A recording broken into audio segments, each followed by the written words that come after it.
Recording పెట్టాలి. భర్త చూస్తేనేమో ఎక్కడో దుబాయ్ లాంటి సుదూర ప్రాంతంలో ఉంటున్నాడు.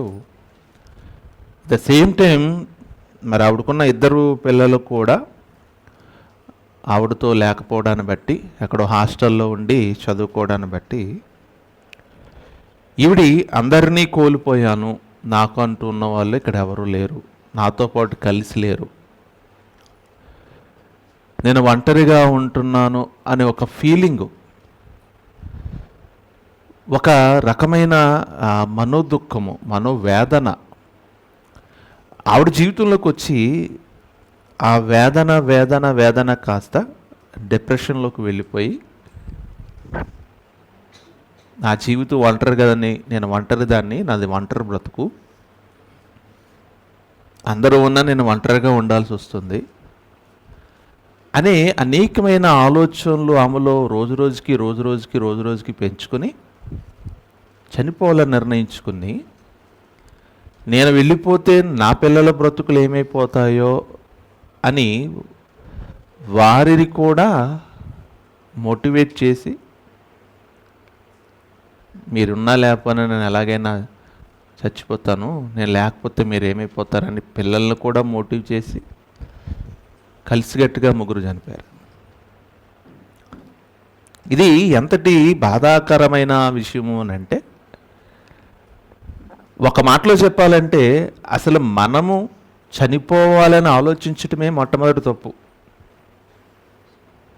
ఏమండి, ఏం పరిస్థితులు ఉన్నాయి? అప్పులు బాధలు ఉన్నాయా, లేదంటే భయంకరమైన వేధింపులు ఏమైనా ఉన్నాయా, లేదంటే ఇక్కడ ఎవరి నుంచైనా ప్రెజర్స్ ఉన్నాయా, ఎలాంటి పరిస్థితులు ఉన్నాయి అనేది ఏమీ కనబడటం లేదు. ఏమీ లేదు, నేను ఒంటరిగా ఉన్నాను, నాకు ఎవరు, నాతో పాటు ఎవరూ లేరు అని ఒక ఫీలింగ్ అనేది చిన్నదే, కానీ అది ఎంత ప్రమాదకరమైందంటే ముగ్గురు ప్రాణాలను బలికొంది ఈ రోజున. ఏమండి, మనం ఆలోచించగలిగితే ప్రియులారా, మనిషి జీవితంలో ఈ భూమి మీద లోకంలో ఉన్న బంధాలను బట్టి, లేకపోతే బంధుత్వాలను బట్టి, రిలేషన్షిప్ని బట్టి ఇదే ఒక శాశ్వతమైన జీవితం అనే ఒక భ్రమలోకి ఈరోజు మనిషి వెళ్ళిపోయాడు. మీకు అర్థమవుతుందా? ఉన్న పరిస్థితులను బట్టి, ఉన్న రిలేషన్షిప్ని బట్టి, ఉన్న సిచ్యువేషన్ని బట్టి ఇదే నా జీవితము, ఇదే నా లైఫ్, ఇక్కడతో నా జీవితం అయిపోయింది, ఇదే నా మొత్తం జీవితం. అంటే మనిషికి భూమి మీద ఉన్న జీవితమే మొదటిదైనా చివరిదైనా అన్న ఒక ఉద్దేశంలోకి వెళ్ళిపోయి, అసలు ఏ సమస్యలు లేకపోయినా, ఏ ఇబ్బందులు లేకపోయినా, ఏ ప్రాబ్లమ్స్ లేకపోయినా, ఏదో ఒక చిన్న విషయాన్ని, ఒంటరితనమైన ఒక చిన్న విషయాన్ని దీర్ఘంగా ఆలోచించి చచ్చిపోవటం అనేది నిజంగానే చాలా ఆశ్చర్యకరం. దీన్ని బట్టి మనం ఏమర్థం చేసుకోవాలంటే, మనిషి యొక్క హృదయము ఎంత బలహీనముగా ఉందో ఈ భూమి మీద అనేది మనం అర్థం చేసుకోవాలి. అంటే జీవితం విలువ తెలియక, బ్రతుకు విలువ తెలియక, జీవితం యొక్క పరమార్థం తెలియక ఇదే జీవితం అనుకుంటున్న వారి జీవితాలు, ఇలాంటి వాళ్ళు ఎంతమంది ఉన్నారు ఈరోజు. మరలా పేపర్లో చూశాను నేను ఇందాకే, ఒక ఆవిడ ఒక తల్లి, ఈవిడ కూడా ఒక తల్లి. ఈవిడ కూడా మరి ఆవిడకున్న అప్పులు బాధలు, విపరీతమైన అప్పులు. అందుకే రోజున మనిషికి కంట్రోల్ లేదు కదండి. బ్రతుకుతున్నామంటే బ్రతుకుతున్నారనే తప్ప, వారు బ్రతుకుతున్న బ్రతుకులో, వారి లైఫ్ స్టైల్లో, వారి స్థాయి ఏంటో, వారి యొక్క స్థితిగతులు ఏంటో, నేను ఏ స్థాయిలో ఉన్నాను, నా ఫైనాన్షియల్ స్టేటస్ ఏంటి, నా యొక్క స్థితిగతులు ఏంటి అనేది ఆలోచించకుండా తలకు మించిన భారంగా మార్చుకునే అప్పుల్ని అవి తీర్చలేక చచ్చిపోవాలని నిర్ణయించుకున్నారు. అలాగే ఒక ఆవిడ, ఇద్దరు పిల్లలు, ఈరోజు పేపర్లో కూడా అదే న్యూస్. మళ్ళా ఇద్దరు పిల్లలు ఈవిడి కలిసి ముగ్గురు ఊరేసుకుని చచ్చిపోయారు.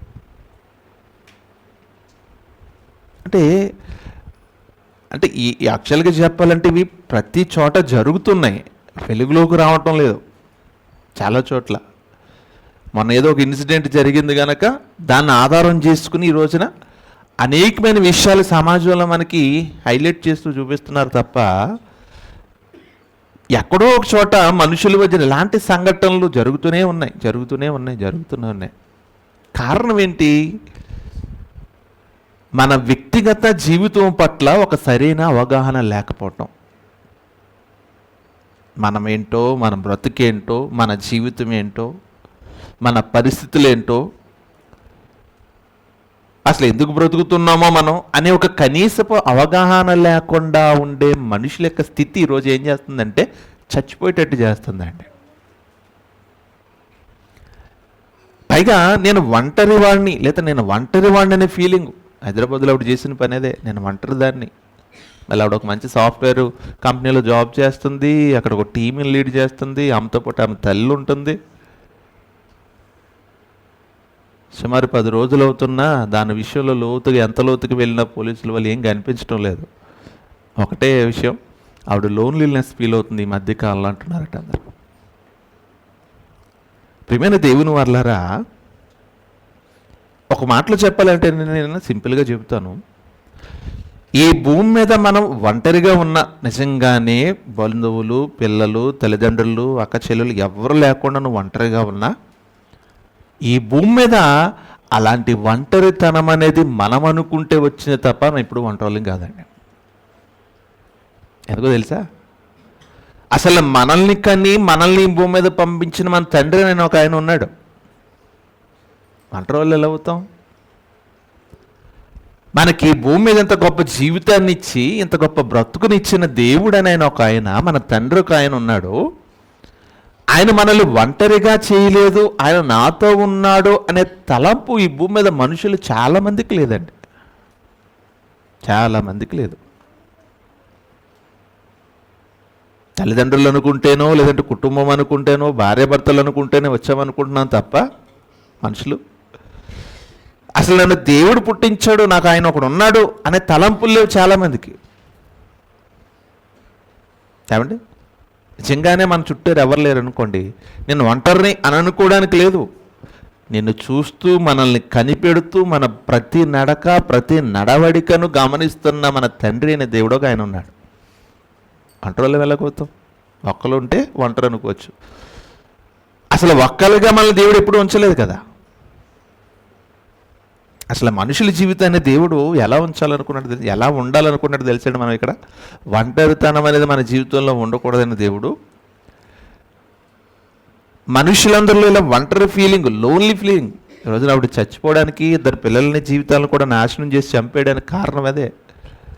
ఆ లోన్లీ ఫీలింగ్ పోవాలనే దేవుడు మనుషులందరి పట్ల మన జీవితాలు ఎలా ఉండాలనుకుంటున్నాడంటే, యోహాను గారికి రాసిన సువార్త 15వ అధ్యాయము 12వ వచనంలో,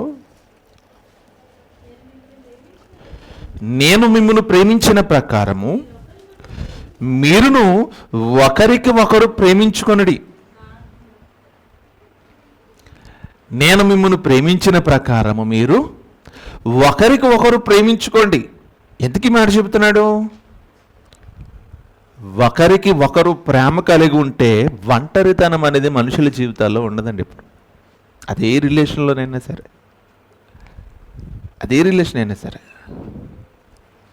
బ్లడ్ రిలేషన్ అవసరం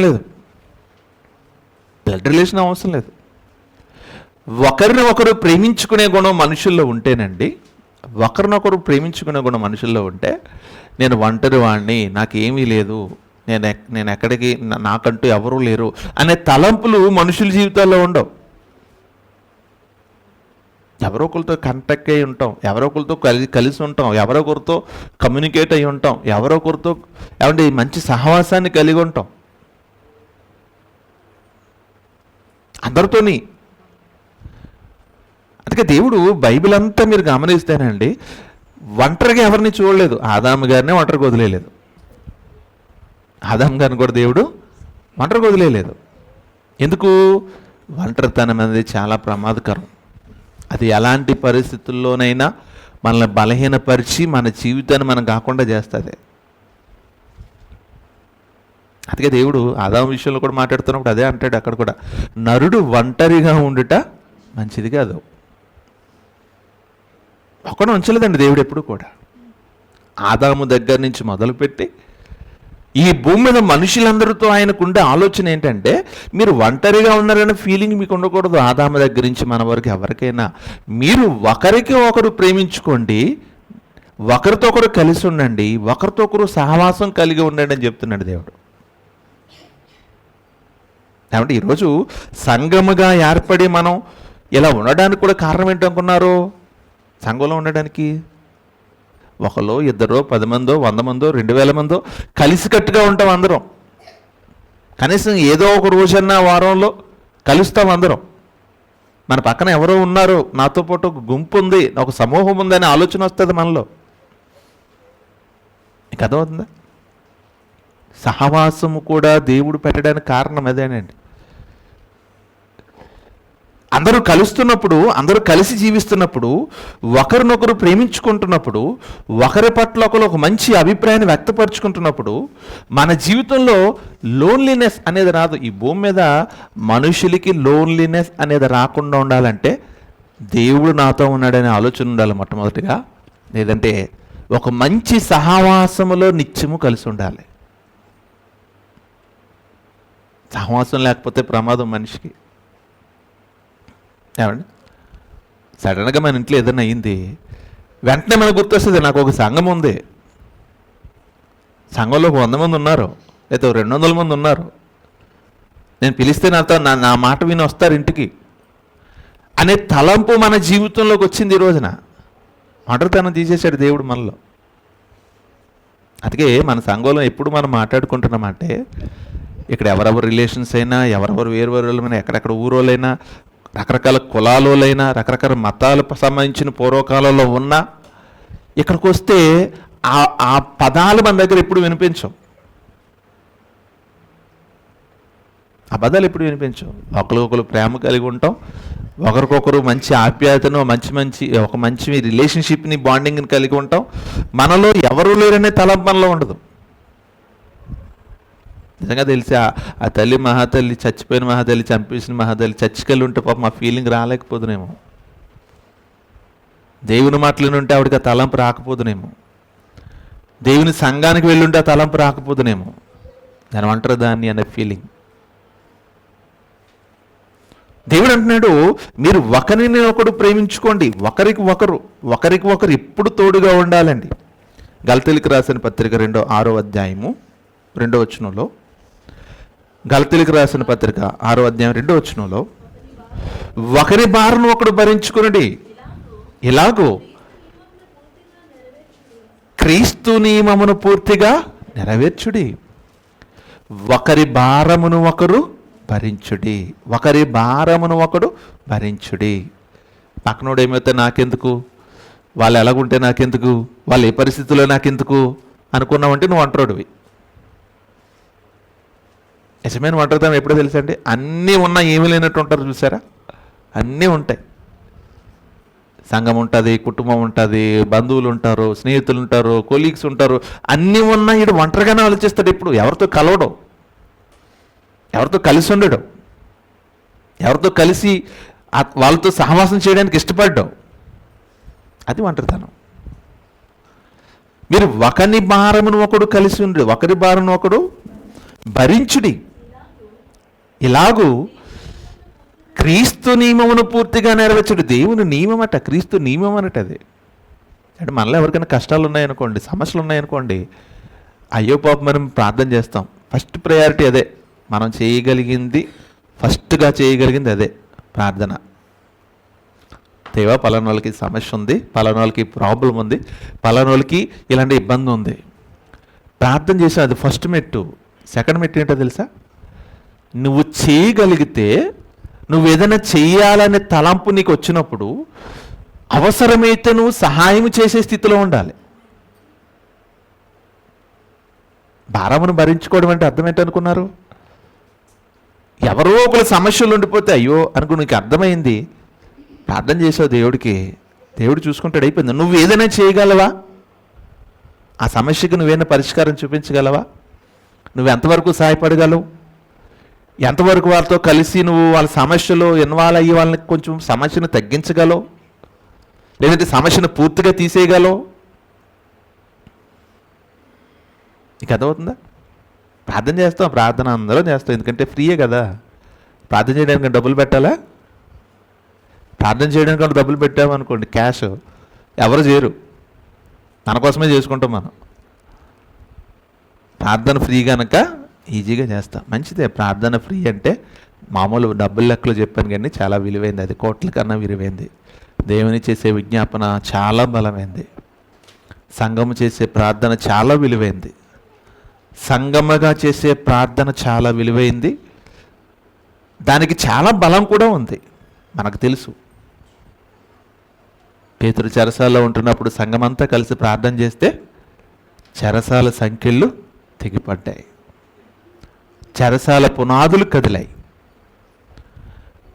గుంపుగా సమూహముగా చేసే ప్రార్థనకి దేవుడు చాలా విలువిస్తాడండి. ఎందుకు వెళ్ళి ఒక వ్యక్తి కోసం ఇంత తాపత్రయపడుతున్నారో, ఎందుకు ఒక వ్యక్తి కోసం ఎన్నిసార్లు నాకు విజ్ఞాపన చేస్తున్నారు అందరూ కలిసి, ఎందుకు ఒక వ్యక్తి కోసం ఎన్నిసార్లు ప్రాధేయపడుతున్నారో అంటే ఆ వ్యక్తి గురించి వాళ్ళకి ఏదో ఒక మంచి కమ్యూనికేషన్ ఉందన్నమాట, ఒక మంచి బాండింగ్ ఉందన్నమాట అని దేవుడు సంగమగా చేసే ప్రార్థన కూడా చాలా విలువనిస్తాడండి. అందుకే మనం చాలాసార్లు కూడా మీదైనా సమస్య ఉన్నా, ఇబ్బంది ఉన్నా, లేదంటే ఏది మంచైనా చెడైనా శుభమైనా లేకపోతే బాధ అయినా ఏదైనా సరే ముందు సంఘంతో షేర్ చేసుకోవడం చెప్తాను నేను. సంఘంతో షేర్ చేసుకోవాలి, ఇక్కడ దేవుడు అదే కోరుకుంటున్నాడు మన నుంచి. కష్టమైనా చెప్పు సంఘంతో ముందు, సంతోషమైనా చెప్పు ముందు. ఫస్ట్ ప్రయారిటీ సంఘం.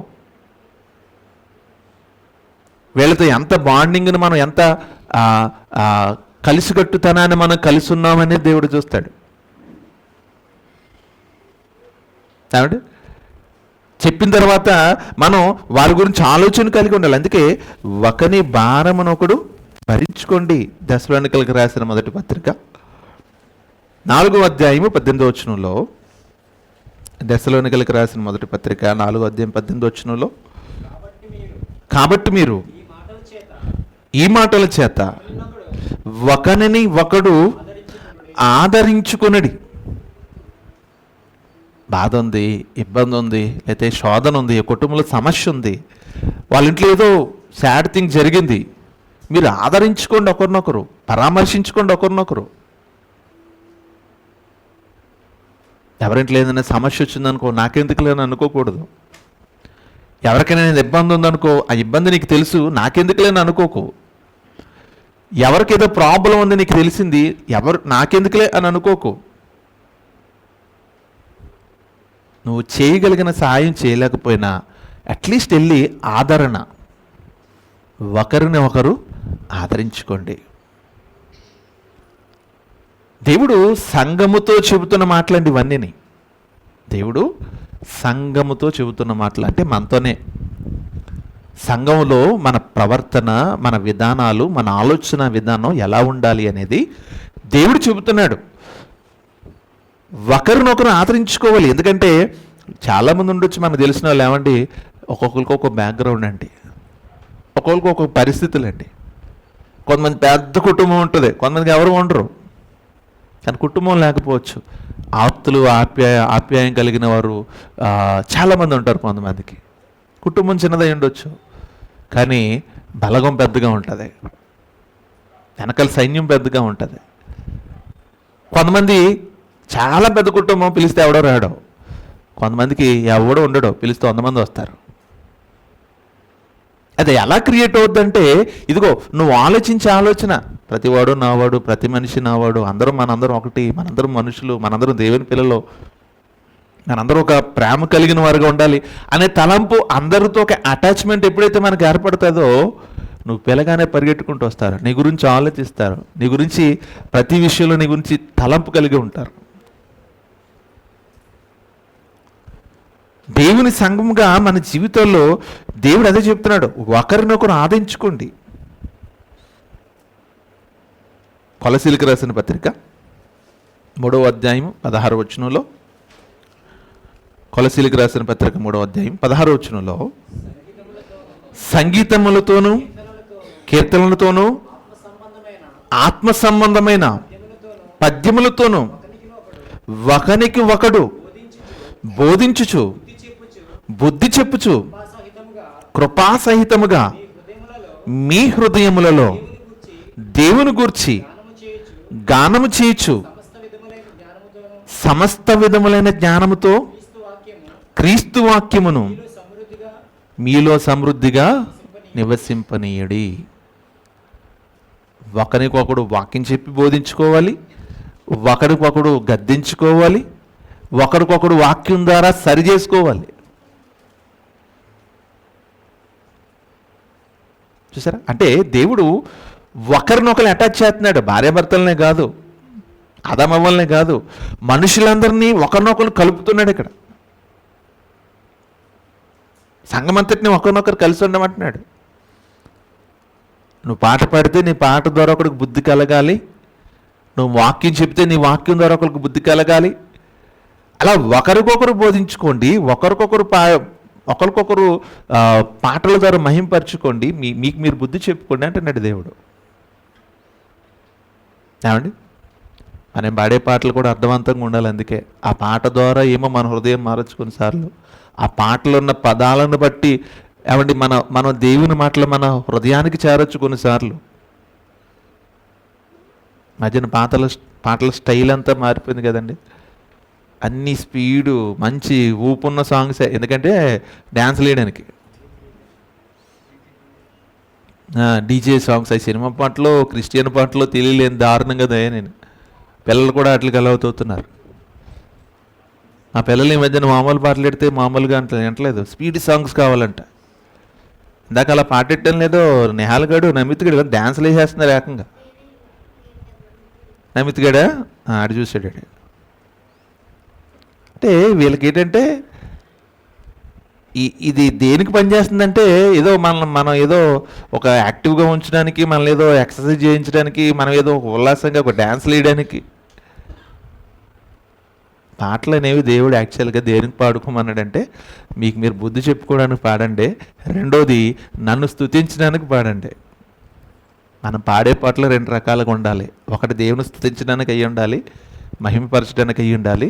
రెండోది ఆ పాట ద్వారా మనకు మనం బుద్ధి చెప్పుకునేలా ఉండాలి. స్టైల్గా ఉందని పాడకూడదు. ఏమంటే మన గానాలు, మన ప్రతిగానాలు ప్రపంచానికి తెలియాలని పాడకూడదు. పాట వినడానికి అందంగా ఉందని అంతకంటే పాడకూడదు. ఒకరినొకరు పాటలతోనూ కీర్తనలతోనూ ఏమండి మీరు ఒకరికొకరు బుద్ధి చెప్పుకోండి అంటున్నాడు. ఏమండి? ఎఫెసీయులకు రాసిన పత్రిక 5వ అధ్యాయం 21వ వచనంలో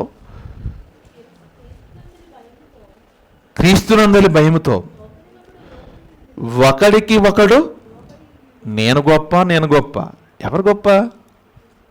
నువ్వు గొప్ప కాదు. నువ్వు నీ పక్కవాడితో, నీ తోటివాడితో లోబడి ఉండు ముందు. ఏమండి?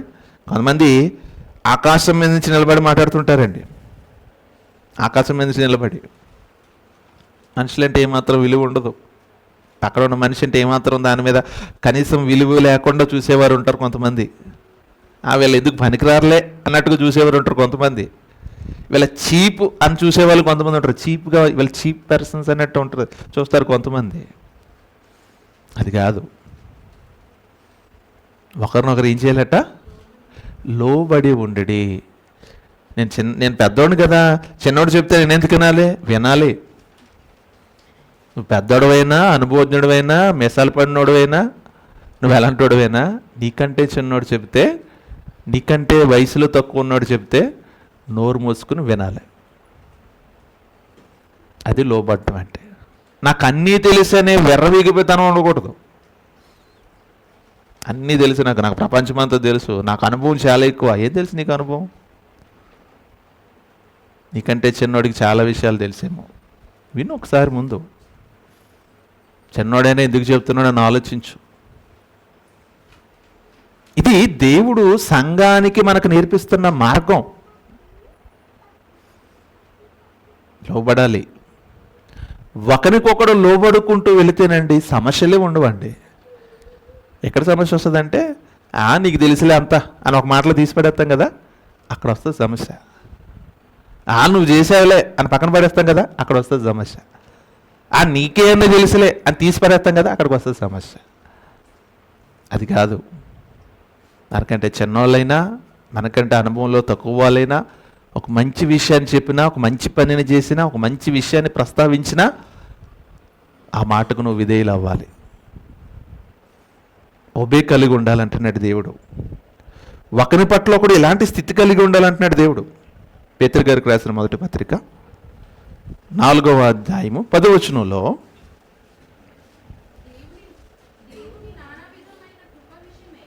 దేవుని నానా విధములైన కృప విషయమై మంచి గృహ నిర్వాహకులై ఉండి ఒకనికొకడు కృపావరము పొందిన కొలది ఒకనికి ఒకడు ఉపచారము చేయుడి. ఒకరికొకడు ఏం చేసుకోవాలట? ఉపచారము. ఒకరికొకడు సహకరించుకోవాలని చెప్తున్నాడు దేవుడు. నీ కుటుంబం అభివృద్ధి చెందుతున్న కొద్దీ, నీ కుటుంబం బలపడిన కొద్దీ, నువ్వు ఒక మంచి వెల్ సెటిల్డ్ లైఫ్లోకి వెళ్తున్న కొద్దీ నువ్వు చేయగలిగిన సహాయము, ఉపచారము, నువ్వు ఎంత చేయగలిగితే అంత నీ తోటివాడికి చేయి, లేనివాడికి. నేను బాగున్నాను కదా అందరికైనా అని అనుకోకూడదు ఎప్పుడు. నాకేంట్లే అని అనుకోకూడదు ఎప్పుడు. అలా అనుకుంటే దేవుడు కొమ్ములు ఇరిసేస్తాడు ఏదో రోజు. ఒక సామెత ఉంటుందండి లోకంలో, చాలా సింపుల్గా ఉంటుంది కానీ బాగుంటుంది. బళ్ళు వాడలు అవుతాయట, వాడలు బళ్ళు అవుతాయట. బాగుంటుంది సామెత. అంటే తెలుసా, ఒకప్పుడు ఒక రాజుగారిలా బ్రతుకున్నాడు. ఒకనొక స్థాయి వచ్చేసరికి రాజు కాదు కదా, తినడానికి తిండి కూడా ఉండదు. ఒకప్పుడు తినడానికి తిండి లేకుండా ఉన్నాడు, ఈ రోజున కాలు మీద కాలేసుకుని ఏమంటే రాజాలా బ్రతుకుతుంటాడు. ఏమంటే ఒక మనిషి లైఫ్ టర్న్ అయ్యి అది మారిపోవడానికి పెద్ద కష్టమేం కాదండి. అది కొన్ని నిమిషాల్లో పడవచ్చు, కొన్ని రోజుల్లో పడవచ్చు, కొన్ని వారాల్లో పడవచ్చు, నిమిషాల్లో కూడా జరగవచ్చు. ఎలా జరుగుతుంది అంటే నిమిషాల్లో కొంతమంది ఉంటారు డబ్బు మీద ఆతురత పడి లక్షలు ఇన్వెస్ట్ చేస్తుంటారు ఈ షేర్ మార్కెట్లని అవి ఇవని.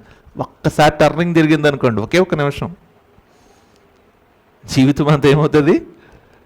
కుప్పకూలిపోయిన షేర్ మార్కెట్లు అంటారు కదా, కుప్పకూలిపోతున్న షేర్ మార్కెట్లు కాదు, కొన్ని కుటుంబాలు. టీవీలో చూపిస్తాం కదా, ఈరోజు కుప్పకూలిన షేర్ మార్కెట్లు అంటారా, ఆ రోజు కొన్ని కోట్ల రూపాయలు మనుషులు నష్టంలోకి వెళ్తారండి. అప్పులు చేసి పెట్టిన వాళ్ళు ఉంటారో, ఉన్న డబ్బుని పెట్టిన వాళ్ళు ఉంటారో. చాలామంది బెట్టింగ్లో స్టార్ట్ అయింది నిన్న నుంచి, ఎప్పటి నుంచి ఏదో జరుగుతుంది, మరి సరిగ్గా తెలియదు, ఏదో T20 వరల్డ్ కప్ ఏదో జరుగుతుంది. ఎన్ని వేల కుటుంబాలు నాశనం అయిపోతాయి తెలిసి ఇట్ల వల్ల. వేల కుటుంబాలు, లక్షలే అనుకోవచ్చు, వేల అనుకునే కన్నా లక్షలే. ఎందుకంటే ఇండియాలో క్రికెట్ పిచ్ వాళ్ళు ఎక్కువ కదా మన ఇండియాలో, చాలా క్రికెట్ పిచ్చి. అతి పిచ్చి ఉండకూడదండి దేని మీద. చూడవచ్చు, ఎంటర్టైన్మెంట్ తప్పలేదు, క్రికెట్ చూడడంలో తప్పలేదు, ఒక లిమిట్ ఉండాలి దానికి. దానికి ఒక ఇది ఉండాలి, కంట్రోల్ ఉండాలి.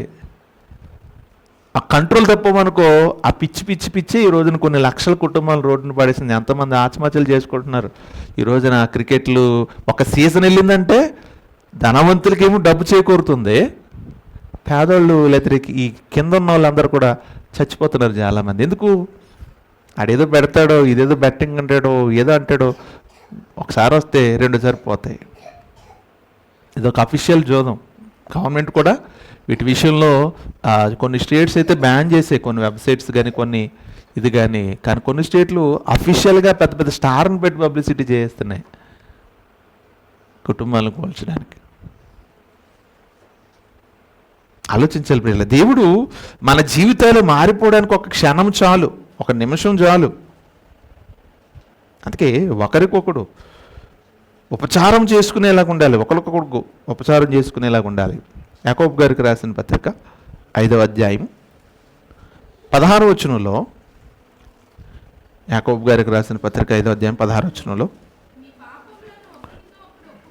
మీ పాపములను ఒకనితో ఒకడు ఒప్పుకొనుడి, మీరు స్వస్థత పొందినట్లు ఒకని కొరకు ఒకడు చేయాలి. ఒకరికొకరు ప్రార్థన చేసుకోవాలట. ఏమండి?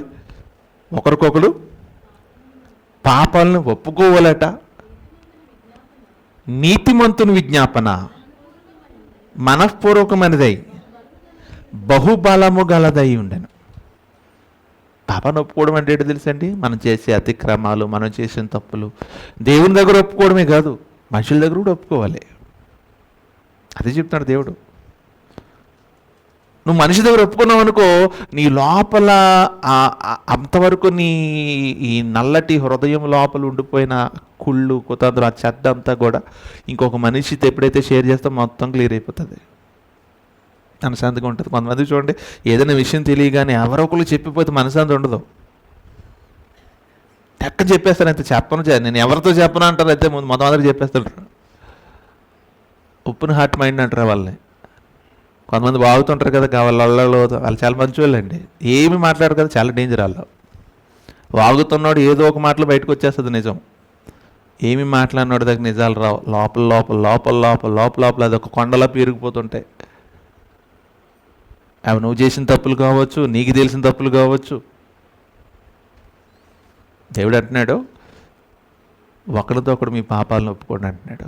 దేవునితో కదా ఒప్పుకోవాలి, దేవుని దగ్గర కదా మనం ఒప్పుకోవాలి. దేవుని దగ్గరే కాదు, మనుషుల దగ్గర కూడా నీ తప్పిదాలని, నువ్వు చేసిన అతిక్రమంలో ఒప్పుకో.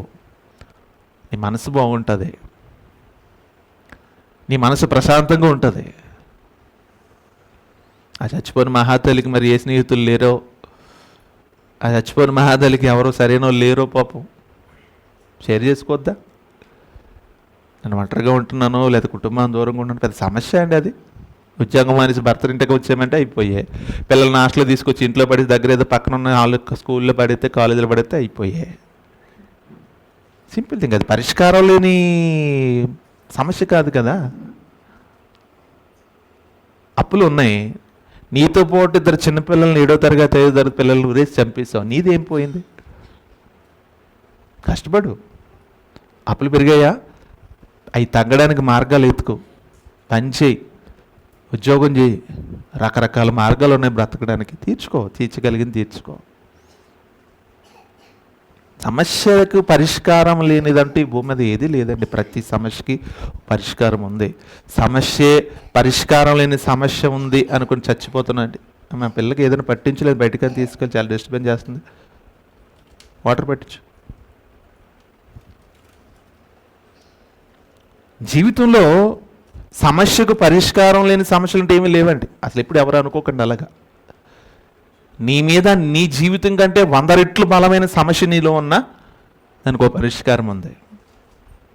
పరిష్కారం లేదని అనుకోకు. దానికోసమే కుంగి కృషించిపోయి దీర్ఘంగా ఎందుకు మన ఆరోగ్యాన్ని పాడు చేసుకుని ఎందుకు వచ్చిన జీవితం అండి అది? ఒక విషయం ఎప్పుడు నమ్ముతానండి, మీకు చెప్తాను ఆ సూత్రం.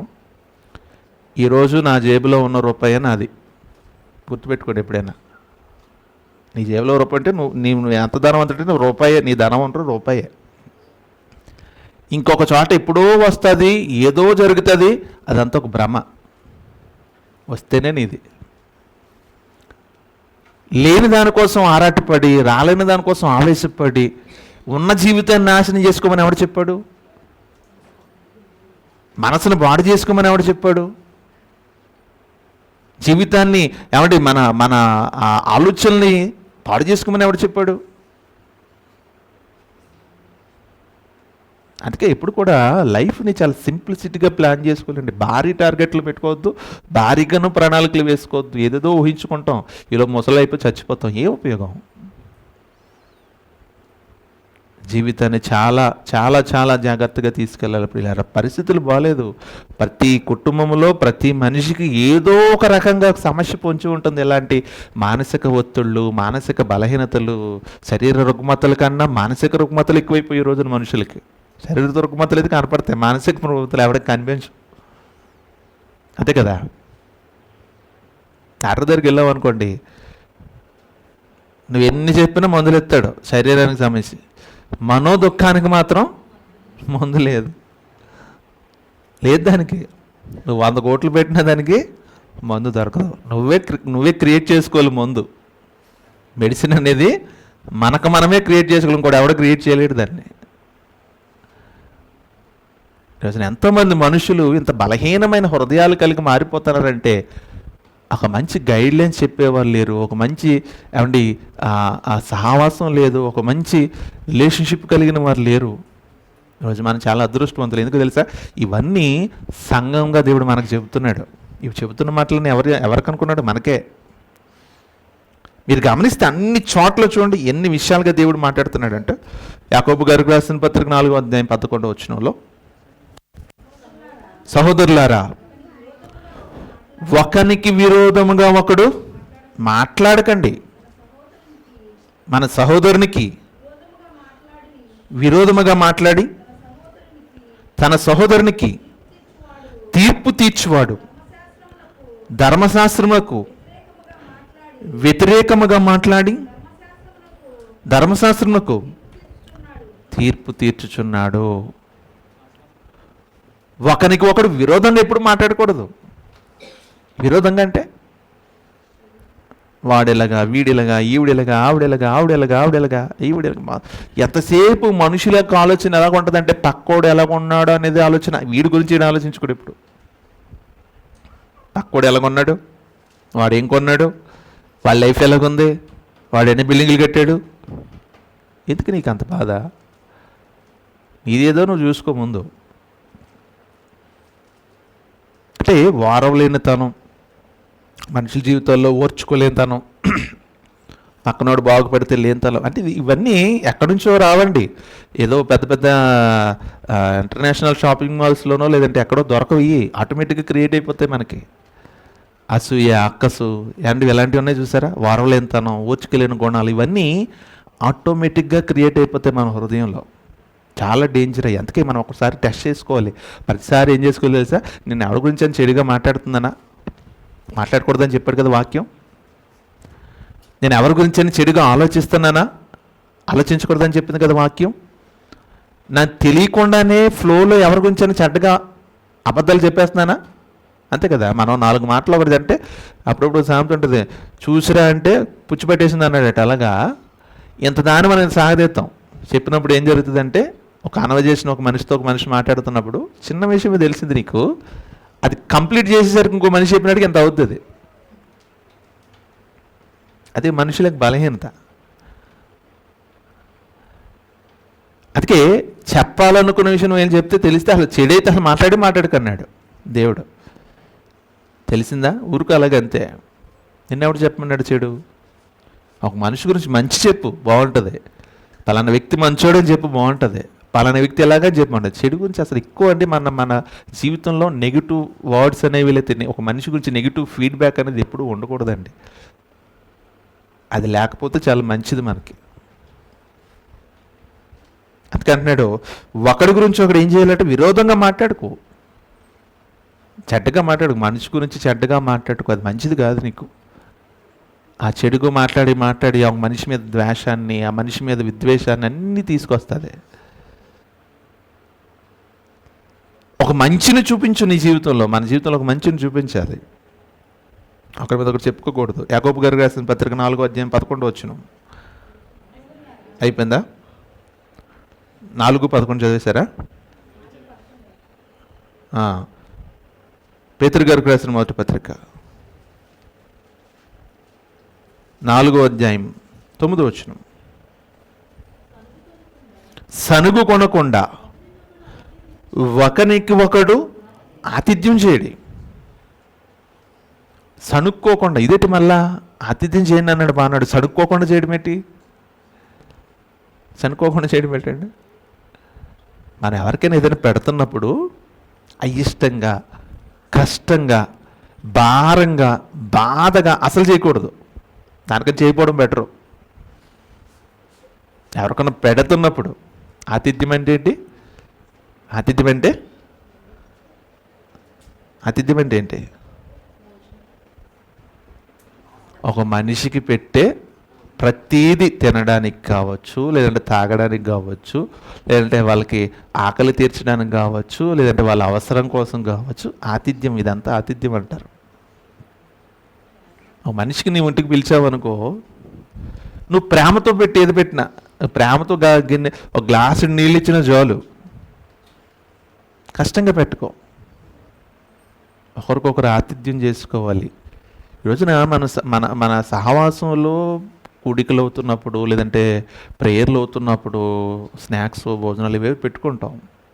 ఇది ఆతిథ్యం. ఇది ఒక సంఘాన్ని మన ఇంటికి పిలుచుకున్నాము అని అంటే అన్ని పనులు మానుకుని నీ కోసం ఒక 2 గంటలు 3 గంటలు ఇంటి దగ్గర ఉండడానికి, దేవుని వాక్యం వినడానికి టైం కేటాయించారంటే వాళ్ళకి మంచి ఆతిథ్యం చేయాల్సిన రెస్పాన్సిబిలిటీ మంది. అది ఏదైనా పర్లేదు, నువ్వు చాక్లెట్ ఇచ్చినది ఆతిథ్యమే, ప్రేమతో చేయి. అది కూడా టీ ఇచ్చినది ఆతిథ్యమే, అది ప్రేమతో చేయి. ఒకరికొకడు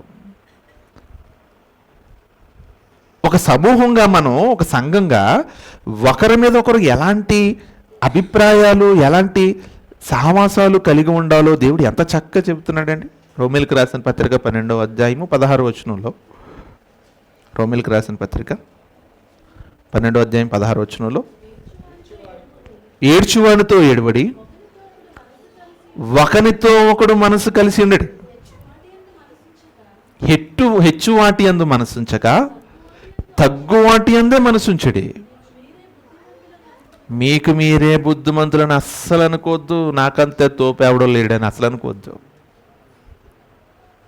నేను హీరో అది ఇది అని అసలు అనుకోకు. నువ్వు నేను సూపర్ డూపర్ అని అసలు అనుకోకు. హెచ్చు వాటి అందు మనసు ఉందగా, నీకున్న పరిస్థితి ఏంటో నీ పరిస్థితి తగ్గట్టుగా ఆలోచించు. ఎక్కడో లేని దానికోసం ఎందుకు ఆలోచిస్తావు? ఒకడికొకడు మనసు కలిగి ఉండండి. మనసులు కలిగి ఉండటం అంటే భార్య భర్తలే కాదండి. మనసులు కలిగి ఉండడం అంటే లవర్సే కాదండి. మనసులు కలిగి ఉంటే మనుషులందరూ కూడా మనసు కలిగి ఉండాలి. ఒకరికి ఒకరు, ఒకరు ఎవరైనా కావచ్చు, భార్య భర్త పిల్ల కొడుకు తండ్రి సిస్టరు ఎవరైనా అనుకోండి. ఆ ఒకరెవరు ఎవరైనా అనుకోండి, ఒకరికొకరు మనసు కలిగి ఉండండి. దేవుడు మనిషి జీవితంలో ఒంటరితనాన్ని తీసివేయడానికి పెడుతున్న మాటలు, చెబుతున్న మాటలండి ఇవన్నీ కూడా. మనిషి జీవితంలో ఒంటరితనం ఉండకూడదు, నా పిల్లల జీవితంలో ఎవరు ఒంటరిగా ఉండకూడదు అని దేవుడు చెబుతున్న మాటలు. రోమిలకు రాసిన పత్రిక 15వ అధ్యాయం 7వ వచనంలో, రోమిలకు రాసిన పత్రిక 15వ అధ్యాయం 7వ వచనంలో, క్రీస్తు మిమ్మును చేర్చుకున్న ప్రకారము దేవునికి మహిమ కలిగినట్లు మీరును ఒకరికొకరు చేర్చుకోండి. ఎవరైనా బాధలో ఉన్నారు, కష్టాలు ఉన్నారు, శోధనలు ఉన్నారు, ఇబ్బందులు ఉన్నారు, ఎవరో సమస్యలు ఉన్నారు, నీ ఇంట్లో చేర్చుకో, ప్రాబ్లం లేదు. ఆతిథ్యం చేయి, నీ ఇంట్లో షెల్టర్ ఇవ్వి, నీ ఇంట్లో షెల్టర్ ఇవ్వి. సమస్యలో నన్ను పిలిచి నీ ఇంట్లో పెట్టుకో, సమస్య క్లియర్ అయ్యే వరకు ఉంచి చూడు. నువ్వు చేయగలిగింది చేయి, నాకెందుకు లేని అనుకోకు. దేవుడు ఎంత మంచి ఒక కల్చర్ని సంఘానికి నేర్పిస్తున్నాడో మనం అర్థం చేసుకోవాలి. ఇవన్నీ అన్నిటి మీరు చెప్తున్న ప్రతి చోట మీకు ఒకటి కనపడుతుంటుంది, కామన్ పాయింట్. ఏం కనపడుతుంది చెప్పండి? నేను చెప్తున్న ప్రతి చోట ఒక కామన్ పాయింట్ కనిపిస్తుంది. ఏంటో తెలిసింది? ఒక కామన్ పాయింట్ ఏంటంటే ఒకరికి ఒకరు. కామన్ పాయింట్ ఏంటనుకున్నారు? ఒకరికి ఒకరు. మీరు చదువుతున్నట్లు మీరు అబ్జర్వ్ చేయలేదా? అసలు ఇది ఎందుకు చెబుతున్నానని మీకు, అసలు ఇది ఎందుకు చెప్తున్నారు అనుకున్నారు? నా భర్త ఎక్కడో ఉన్నాడో, నా పిల్ల ఎక్కడైనా ఒంటరిదాన్ని అని చెప్తుంది. చచ్చిపోయింది కదా తల్లి, మహాతల్లి. మనిషి ఎప్పుడు ఒంటరోడు కాదు, ఒంటరితనం లేదు అని చెప్పడానికి దేవుడు ఎన్ని నేర్పిస్తున్నాడు అనేది మనం అర్థం చేసుకోవాలి ఈరోజు. ఏమండి? మన జీవితంలో ఒంటరితనం కాదు, నాకు ఇంతమంది ఇన్ని అఫెక్షన్స్, ఇన్ని బాండింగ్స్ దేవుడు ఉంచుకోమంటున్నాడు, మనల్ని అడాప్ట్ చేసుకోమంటున్నాడు అనేది తెలియడం కోసం చెబుతున్నాను ఈ మాటలు మనకి.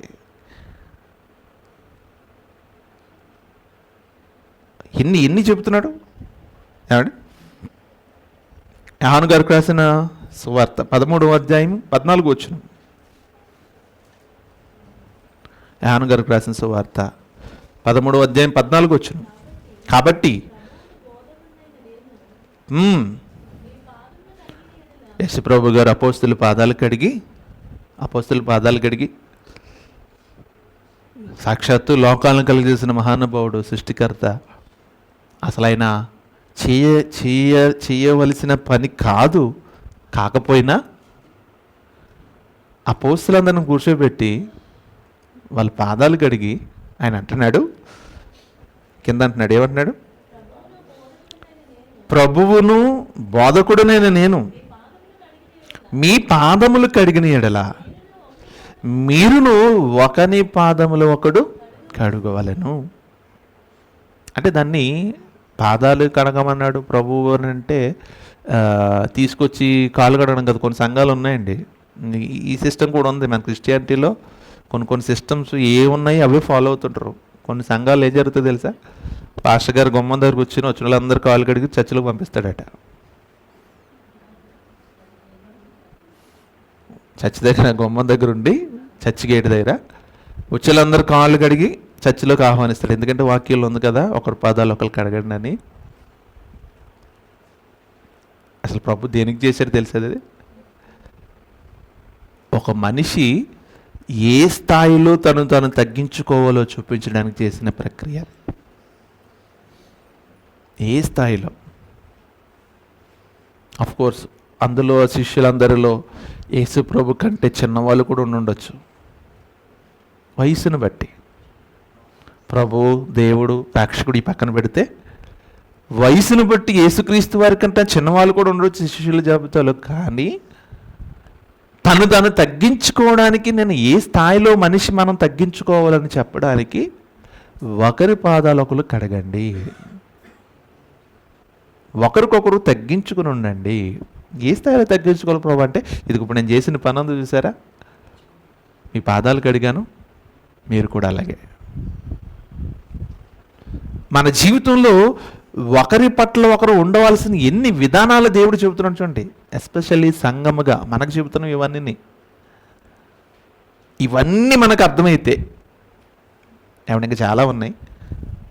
ఒకరి పట్ల ఒకరు ఎలా ఉండాలో, ఒకరి పట్ల ఇవన్నీ ఇప్పటిదాకా ఉన్నాయి, చాలా చెప్పాను, ఇంకా చాలా ఉన్నాయి. ఇవన్నీ మనకు అర్థమైతే ఈ లోకంలో మనం ఎప్పుడు ఒంటరిలం కాదు. వెనకాల ఒక సైన్యమే ఉంటుంది. ఫిజికల్గా కనిపించిన సైన్యం ఇంకా పెద్దది ఉంటుంది. ఫిజికల్గా కనిపించే వాళ్ళు కాదు, కనిపించిన సైన్యం. ఎవరా సైన్యం? దేవదూతలు. నిజంగా ఎన్నిసార్లు మన జీవితంలో నా కళ్ళ ముందు ప్రతిరోజు 2 యాక్సిడెంట్లు చూస్తానండి. 2 నా కళ్ళ ముందే. ఎన్నిసార్లు దేవుడు మనల్ని కాపాడుతున్నాడు, ఎన్నిసార్లు మనకు కనిపించకుండా దేవుడు మనల్ని ప్రొటెక్ట్ చేస్తున్నాడు, ఎన్నిసార్లు మనల్ని యాక్సిడెంట్ల నుంచి తప్పిస్తున్నాడు, ఎన్నిసార్లు మనల్ని ఎన్ని ప్రమాదాలు. అసలు రోడ్డు మీదకి వెళ్తే మళ్ళీ ఇంటికి వస్తామని గ్యారంటీ లేని రోజుల్లో క్షేమంగా సంవత్సరాలు మన జీవితంలో వెళ్ళిపోతున్నాం అని అంటే దేవుడు ఎంత ప్రొటెక్ట్ చేస్తున్నాడు కనిపించిన సైన్యంతో. కనుక మన జీవితంలో ఒకరికి ఒకరు అనే పదం మనకు అర్థమైతేనండి ఒకరికొకరు ఎలా ఉండాలి. ఒకరికి ఒకరు, ఆ ఒకరు ఎవరైనా అనుకోండి, పిల్లల దగ్గర నుంచి ఎవరైనా అనుకోండి, భార్య పిల్లలు, స్నేహితులు, బంధువులు, కుటుంబం, సంఘం, సహవాసం, అందరూ అనుకోండి. వాళ్ళతో ఉండే స్థితి మన జీవితం ఇదిగో ప్రభు చెప్పినట్టుంటే మన జీవితం చాలా బాగుంటుంది. చచ్చిపోవాలనే తప్పుడు నిర్ణయాలు, నేను ఒంటరిదాననే తలంపులు మన జీవితంలో ఎప్పటికీ రావు. మనుషులందరితో కలిసి ఉంటాం, మనుషులందరితో మనకు మంచి అటాచ్మెంట్ని కలిగి ఉంటాం, మన కొరకు ఒక సైన్యాన్ని తయారు చేసుకుంటాం. దేవుడు అలాంటి స్థితి మనందరికీ ఇవ్వాలి. నిజంగా ఆ మానసిక బలహీనతలు, మానసిక రుగ్మతలు మన జీవితంలో రావడానికి వీల్లేదు. ఎలా ఉంటే అసలు రానే రావండి, ఎలా ఉంటే అసలు రానే రావు. ఏ సిచ్యువేషన్లో ఎనీ సిచ్యువేషన్, అందుకు అన్నీ ఉన్నాయి దీనిలో. అప్పుల బాధలు మొదలుపెట్టి మానసిక సంఘర్షణ వరకు ప్రతి దానికి దేవుడు పరిష్కారం చూపించాడు ఈ మాటల్లో. ఒకరి కష్టంలో ఒకరు తోడుగా ఉన్నాడు. ఎప్పుడు అప్పుల్లోనూ, సమస్యలో, ఇబ్బందుల్లో ఒకరికొకరు ఓదార్చుకోండి. ఎప్పుడు బాధలు వచ్చినప్పుడు ఒకరికొకరు పురుకొల్పుకోండి. ఎప్పుడు భక్తులు తగ్గిపోయినప్పుడు ఒకరికొకరు బోధించుకోండి. ఎప్పుడు దేవునికి దూరం అవుతున్నప్పుడు అన్నీ ఒక మనిషి ఒకరితో ఒకరు కలిసి ఉంటే ఏ మేలుల్లో వస్తాయో, ఏ మెలకువలు మన జీవితంలో దేవుడు నేర్పిస్తాడో సమస్తం చెప్పింది దేవుడు. వాటిని మన జీవితంలో ఇప్పుడు మర్చిపోకూడదు. నేను అని అనుకుంటే కంటే మేము అని అనుకుని ఉండాలి ఇప్పుడు. నేను అంటే ఒంటరినేమో, మేము అంటే ఎంతమంది అయినా ఉండొచ్చు. కనుక మన జీవితంలో ప్రియులారా, లోన్లీనెస్ ఇట్స్ వెరీ డేంజర్. చాలా ప్రమాదకరం అది. మనం చావడం కాకుండా మనతో పాటు కొంతమందిని చంపేస్తాం దాంతో. అది ఉండకూడదు ఇప్పుడు మన జీవితంలో. దేవుడు మనకెప్పుడు తోడుగానే ఉంటాడు, ఒంటరిగా ఉంచనివాడు. ఇంకా ఉండకుండా ఇవన్నీ మనం చేయగలిగితే మన చుట్టూ బోళ్ళు మంది ఉంటారు. అలాంటి స్థితి మనం కలిగి ఉందాం. ఈ భూమి మీద ఎంతోమందికి ఈ పరిస్థితులు లేవు పాపం, నిజంగా అర్థం కావట్లేదు జీవితం అనేది ఎందుకో ఏంటో, ఎవరిది ఎలా ఉండాలో, ఎలా మెసలాలో, ఎలా పరిష్కరించుకోవాలో తెలియని సిచ్యువేషన్లో ఉన్నారు. అలాంటి సమాజంలోంచి మనం ఏమండి ఇలాంటి మాటలు సమాజానికి తెలియపరచాలి. మనం కూడా నేర్చుకుని మనం బ్రతకాలి. ప్రార్థన చేసుకుందాం. ప్రేమ నమ్మకం కలిగిన ప్రియ పరలోకమందున మా తండ్రి, నీ ఘనమైన నామమున వందనాలు నాయన. ఒకరికి ఒకరు అనే పదం ఎంత విలువైంది నాయన. కష్టములో, సంతోషంలో, బాధలో, ఇబ్బందులు, ఇరుకులో, సమస్యల్లో ప్రతి చోట తండ్రి మేము ఒకరికొకరు లోబడాలి, ఒకరికొకరు ప్రేమించుకోవాలి, ఒకరికొకరు సహకరించుకోవాలి, ఒకరినొకరు ఒప్పుకోవాలి, ఒకరినొకరు గద్దించుకోవాలి, ఒకరినొకరు బోధించుకోవాలి, ఒకరికొకరు కలిసి ఉండాలి, ఒకరికొకరికి జీవితాన్ని ముందుకు తీసుకువెళ్ళాలి తప్ప ఒకరికొకరు కలిసి చచ్చిపోకూడదు నాయన. అది పిరికివారు, అవివేకులు చేస్తున్న పని. ఈ భూమి మీద బ్రతుకుతున్న మనిషికి జీవితం విలువ తెలియదు. మమ్మల్ని అలా ఉంచకుండా నీ వాక్యము చాటును మమ్మల్ని పెంచుతున్నందుకు మీకే స్తుతులు స్తోత్రాలు తెలియపరచుకుంటూ విన్న మాటలు మా హృదయంలో ఫలింపులోనికి వెళ్ళమని, మేము ఒకరం కాదు అందరము అనే ఆలోచన మా హృదయాల్లో నింపమని వేడుకుంటూ క్రీస్తు ప్రభు వారి పేరటి ప్రార్థన అడుగుతున్నాం తండ్రి. ఆమేన్. రైట్, అందరికి వందనాలండి. రొట్టె ద్రాక్షరస కార్యక్రమాన్ని ఫ్రాన్సిస్ గారు వచ్చి నడిపిస్తారు.